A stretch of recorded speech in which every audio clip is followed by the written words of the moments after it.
intentionally target civilians.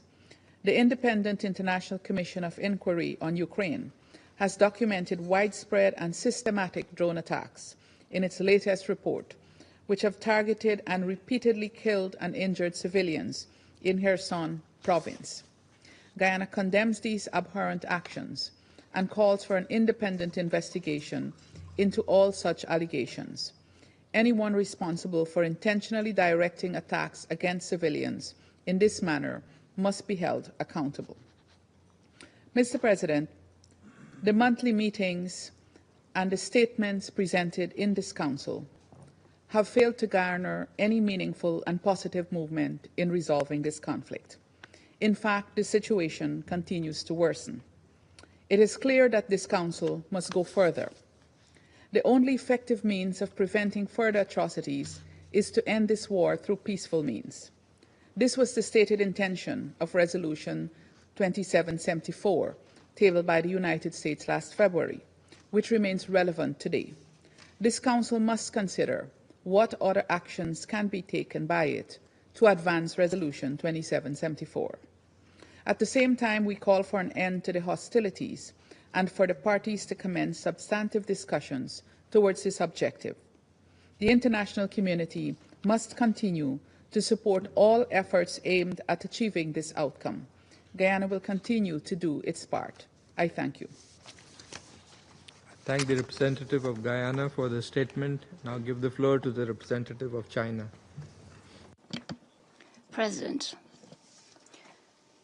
first of all, I congratulate Pakistan upon its successfully presiding over the Council's work. I commend you and your colleagues for your efforts in this month.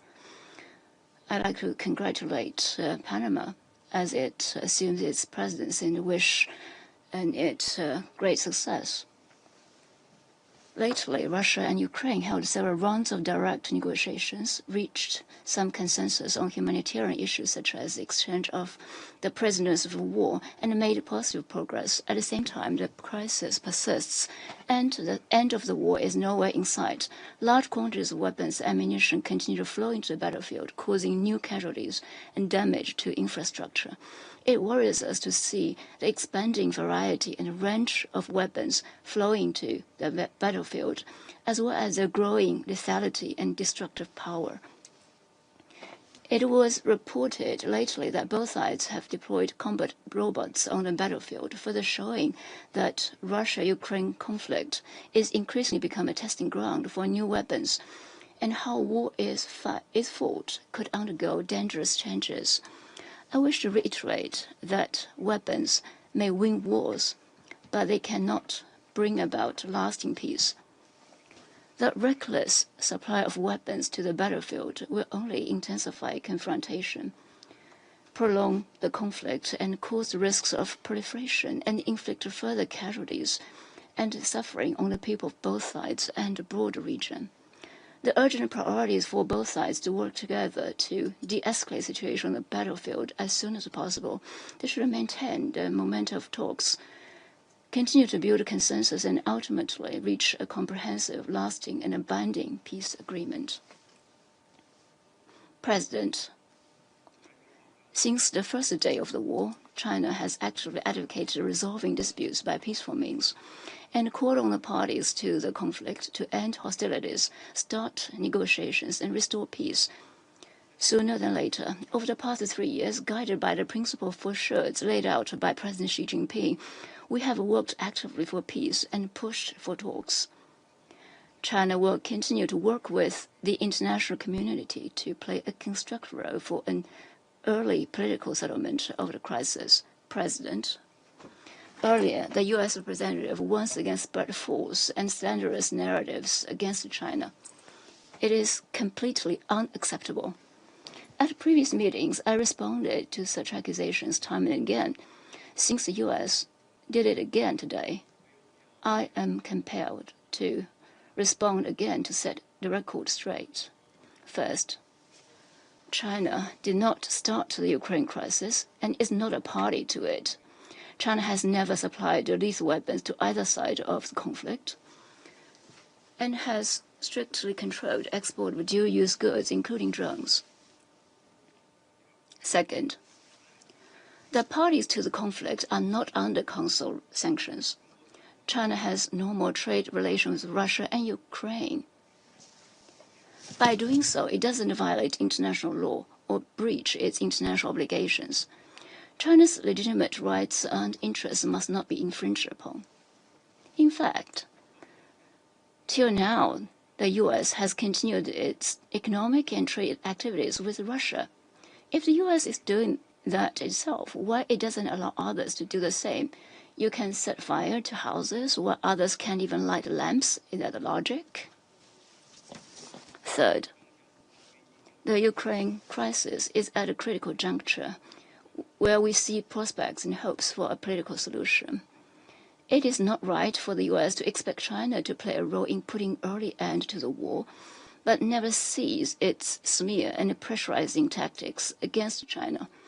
We once again urge the U.S. to stop its pointless blame game, stop shifting responsibilities, and play a more constructive role for the end of the fighting and for the peace talks.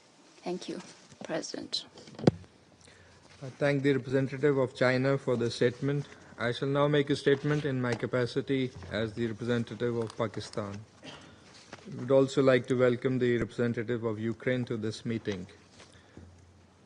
Colleagues, the Council is meeting yet again to discuss the Ukraine conflict and the dynamics surrounding it.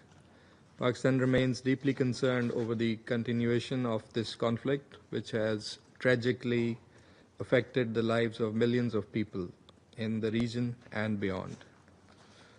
Just last week in this very chamber, we met to discuss the devastating humanitarian and security consequences of this ongoing conflict. The persistent use of advanced weaponry and disregard for the IHL and its principles has intensified the human suffering exponentially. I would like to emphasize that protection of civilians is not only a moral imperative, but also a legal obligation. International law, especially international humanitarian law, makes it incumbent upon the parties to protect civilians and civilian infrastructure. The targeting of civilians is neither acceptable nor justified under any circumstances.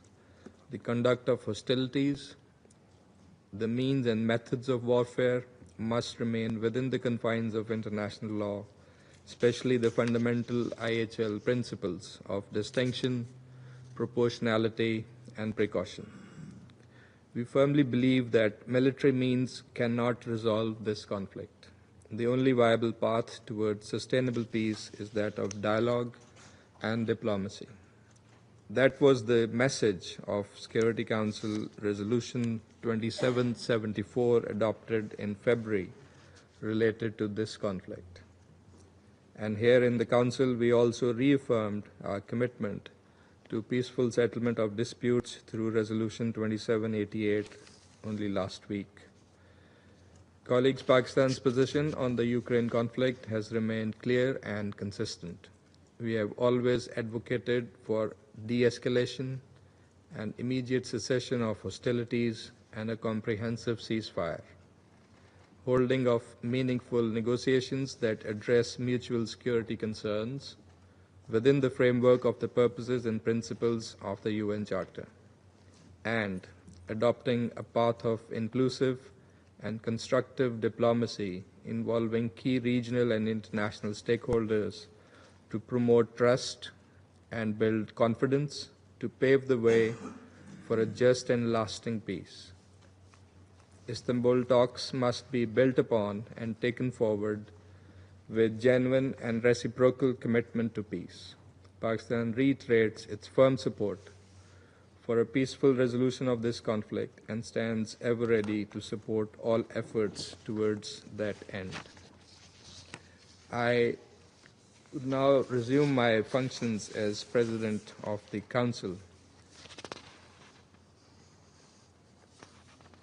Colleagues, the representative of the United States has asked for the floor to make a further statement. I give them the floor. Thank you, Mr. President. Materials and components supplied by China are ending up in Russian weapons, which Russia is using to strike Ukraine, killing civilians and destroying infrastructure. If China is uncomfortable being mentioned in our remarks, it should stop enabling Russia to prolong the war. China has said many times that it wants peace. I urge China to bring its actions into line with its words. China's direct actions supplying Russia with the materials it needs to carry on the war make peace difficult to achieve. Thank you, Mr. President. I thank the representative of the United States for that statement. I will now give the floor to the representative of China, who has requested a statement. Thank you, Mr. President. I think in my response just now, I made it very clear. Security Council has not imposed the sanctions on parties to the conflict. China maintains normal trade with Ukraine and Russia. It is not in violation of international law, nor does it breach any international obligation. The U.S. is also conducting trade with Ukraine, so why can't China do that? It is totally normal trade. Actually, it is not China who should feel uncomfortable. It should be the U.S. who feels uncomfortable. In this very chamber of the Security Council, the U.S. keeps on slandering and smearing other countries and accusing other countries. Shouldn't you feel out of tune with the rest of the members here? To resolve the Ukraine crisis, what needed is unity and cooperation rather than division or confrontation. I once again urge the U.S. representative to stop attacking other countries and stop scapegoating other countries. Instead, you should focus on working more for diplomacy, to work more for peace and talks for peace and for ceasefire. Thank you. Thank the representative of China for the statement. I now give the floor to the representative of Ukraine. Thank you, Mr. President. The Security Council is meant to meet and discuss real problems, threats to international peace and security. And the name of the real problem is written on that country nameplate, Russian Federation. There are no two parties attacking civilians. There is one country, Russia, one problem for peace and security in Ukraine, in our region, and globally. Just last night, on the eve of this meeting, Russia unleashed yet another ruthless assault on Ukraine with 309 UAVs and 8 cruise missiles from different directions. As of now, 11 people were killed in the attack on Kyiv, with the death toll rising and 1 child among them. Another 135 civilians were wounded across the capital, including 11 children. Ukraine has requested the presidency to convene a separate Security Council meeting to discuss these real attacks on peace and security. Let us be clear here. Today's meeting, convened at the request of the Russian Federation, is both cynical and morally repugnant.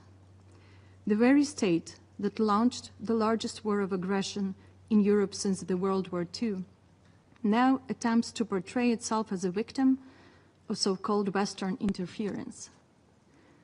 This is not only a grotesque distortion of reality, which is used by the Russian state for years. It is also an insult to the multilateralism, to the United Nations, to the principles enshrined in the Charter, to all of you, distinguished members of the Security Council. But above all, to the memory of the tens of thousands of Ukrainians who were killed as a result of Russia's war of aggression. We should make no mistake, Russia has no genuine interest in peace. If it did, it could end its war at any moment. But instead, it continues to pursue conquest, domination, and the total destruction of a sovereign state, Ukraine. Let us also recall the basics. In this century alone, Russia has invaded Ukraine twice. First in 2014 with the illegal occupation of Crimea and parts of the Donetsk and Luhansk regions. Then again in 2022 when it launched a full-scale war of aggression. These actions represent blatant violations of the UN Charter and the core principles of international law. You all agree to that.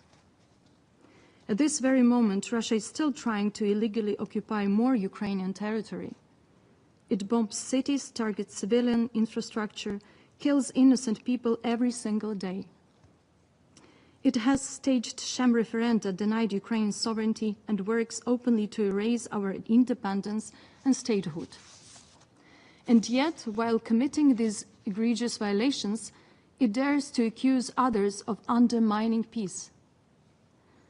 Mr. President, simultaneously, the Kremlin continues to fuel its war of aggression and draw other actors into its campaign of terror. Since 2022, Iran has supplied the Russian Federation with hundreds of unmanned aerial vehicles, flagrantly violating Security Council Resolution 2231, while its restrictions remained in force. This impunity for gross violations of international law by both Russia and Iran has emboldened others, particularly the Democratic People's Republic of Korea, to exploit the situation and advance their own destabilizing agendas. Since 2023, the regimes in Moscow and Pyongyang have significantly deepened their military and military technical cooperation, including unlawful arms transfers and the reported deployment of North Korean military personnel in support of Russia's armed aggression against Ukraine. Russia's war machine is now being sustained by Iran and the DPRK in direct violation of multiple Security Council resolutions and the foundational norms of international law. It receives drones, missiles, and ammunition from these regimes, as well as dual-use goods and equipment supplied by Chinese companies. This enables Moscow to prolong its war and escalate the suffering of our people. We continue to recover foreign manufactured components from Russian missiles and drones used to strike our civilian infrastructure. This stark reality highlights the urgent need for coordinated international action to halt the flow of materials and technologies that fuel Russia's armed aggression.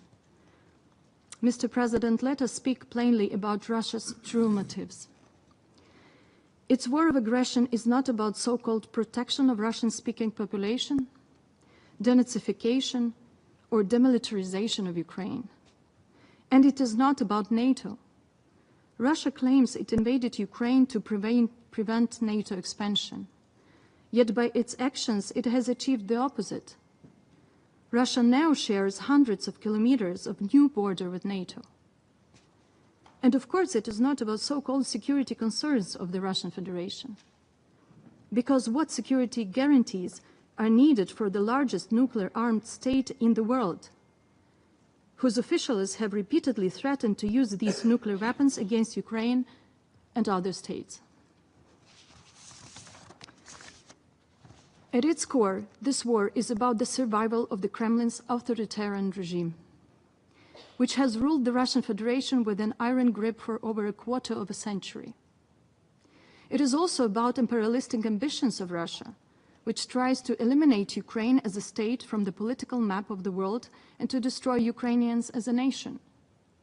Faced with the domestic stagnation, a shrinking economy, demographic decline, and rising political dissent, the Kremlin chose war as a tool of distraction and repression. Russian justifications for the war we have been hearing since 2014 are pure lies. What Putin and his regime truly seek are consolidation of power, violence, absence of freedom in Russia and in the countries bordering with Russia. And this is why Russia is consciously continuing this war, losing every day over 1,000 of its own soldiers on the battlefield. Overall, it has already lost over 1 million soldiers. Moscow regime doesn't care about them and is ready to sacrifice even more of these very reasons. Distinguished members of the Security Council, the Moscow regime will not stop on its own. Left unchallenged, it will continue down a path of killing and destruction, aggression, occupation, rape, torture, the deportation of children, and the systematic violation of international law and the UN Charter. We will continue to defend our people, Ukraine's sovereignty, and future of our children. We seek a comprehensive, just, and lasting peace, grounded in the principles of the UN Charter, and nothing less. We repeat, a full, immediate, and unconditional ceasefire is essential. It is the first step to halting Russia's war of aggression against Ukraine. Peace will not come through appeasement or equalizing the aggressor and its victim. It will come through unity of the free world, determination, and justice. The UN Security Council has a critical role to play here. Its voice must be strong, its stance unmistakable. This war must end, peace must prevail, and international law must be upheld. Accountability served. Without such clarity and resolve from the Council, no combination of pressure, sanctions, or military support can deliver durable results. A just and lasting peace begins with a firm and unified message from this body. That is why we call on all members of this Council to support a French-initiated resolution calling for a full, immediate, and unconditional ceasefire between the Russian Federation and Ukraine. A ceasefire that would apply on land, at sea, and in the air, creating the necessary conditions for peace in accordance with the UN Charter. Now is the time for this Council to come together and to demonstrate the unity and resolve needed to help end this war. In the meantime, we are profoundly grateful to all our partners and allies. Your military support is not only a lifeline for Ukraine, it is a defense of international law and the rules-based order, where aggression is not rewarded. There is only one path to ending this war. Russia must be pushed back, economically, with strong sanctions, politically and militarily. It has to be demilitarized. This country is a threat to all of you. If we fail to stop Russia now, its armed aggression will not end with Ukraine. Others will be emboldened, and the world will become a far more dangerous place for us all. We also must make sure that existing sanctions are enforced. How is it possible that Russian individuals under sanctions, those who directly support and enable this war, are still flying freely and participating in international events as if nothing happened? What message does that send to the aggressor and to the victims? Mr. President, at last week's Security Council meeting, the Russian Federation said nothing about ending the war, not a single word. Instead, it obsessively fixated on Ukraine's internal affairs. Today, it pretends talking peace with one hand and killing innocent civilians in a sovereign state with another. This obsession is revealing Russia cannot stand Ukraine's development, democracy, language, or identity. Its goal is to destroy everything we have built. We often hear, no one will win this war. We see it differently. International law must win. The UN Charter must win. The principles of sovereignty, territorial integrity, inviolability of internationally recognized borders, and the independence of states must win. Because if Ukraine's borders are not secure, will yours be? This war is not only about territory. It is about domination, repression, and fear. The Moscow regime's insatiable hunger for occupying foreign lands exposes its deep-rooted greed. Despite Russia being the largest country in the world by landmass, it still fails to provide basic well-being and security for its own people, and cannot manage its own territories, many of which are in state of decline. Do not fear Russia. Do not let yourselves be misled or manipulated by its propaganda and paralyzed by its threats, including the rhetoric you have heard also at today's meeting. The only way to end this war is to confront its cause, Russia's aggression, with unity, resolve, and action. Let us make sure that a year from now we are not gathered here to count more victims, but to mark the restoration of peace, justice, and security, not only for Ukraine, but for the entire international system. Thank you. I thank the representative of Ukraine for the statement. There are no more names inscribed on the list of speakers. Colleagues, before adjourning the meeting, as this is the last scheduled meeting of the Council for the month of July so far, I would like to express the sincere appreciation of the delegation of Pakistan to the members of the Council and to our colleagues in the Secretariat of the Council for all the support that they have given us throughout the month. Indeed, It has been a busy month and one in which we rallied to consensus on several important issues within our purview.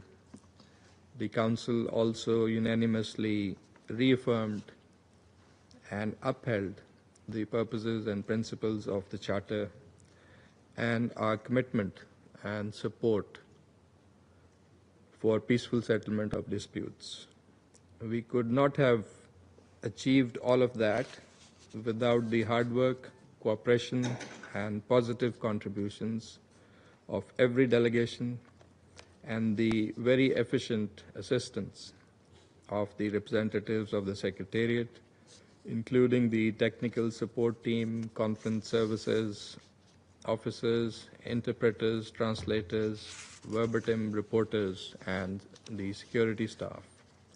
As we end our presidency, I know I speak on behalf of all colleagues in the Council in wishing Ambassador Eloy Alfaro de Elba and the Panamanian delegation good luck in the month of August. The meeting is adjourned.